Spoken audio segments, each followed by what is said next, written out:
18 বছরের যুবককে নিরাপত্তা ভেঙে খেলোয়াড়দের নিরাপত্তা বিঘ্নিত করার অভিযোগ।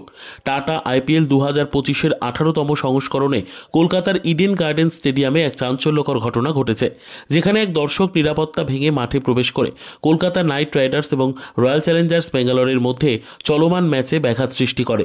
ঘটনাটি ঘটে 23শে মার্চ রাত প্রায় 10:27 যখন পূর্ব বর্ধমান জেলার বাসিন্দা মহাদেব পাখিরার পুত্র ঋতুপর্ণ পাখিরা জি ব্লকের কাছে বেড়া টপকে ডিউটিরত পুলিশ কর্মীদের উপর শারীরিক বল প্রয়োগ করে মাঠে প্রবেশ করে। ঋতুপর্ণের মাঠে অনুপ্রবেশ উভয় দলের খেলোয়াড়দের বিরক্তির সৃষ্টি করে এবং তাদের নিরাপত্তা বিঘ্নিত করে। তাকে দ্রুত নিরাপত্তা কর্মীরা আটক করে ময়দান পুলিশ স্টেশনে নিয়ে যায়। ময়দান পিএসের সাব ইন্সপেক্টর ইউ আলীর স্বপ্রণোদিত অভিযোগের ভিত্তিতে ঋতুপর্ণ পাখিরার বিরুদ্ধে ভারতীয় ন্যায় সংহিতা বিএনএস এর ধারা 132, 329-3 এবং 125 মোতাবেক মামলা দায়ের করা হয়েছে। অভিযুক্তকে গ্রেপ্তার করে পুলিশ কাস্টাডির আবেদন সহ আদালতে উপস্থাপন করা হয়েছে।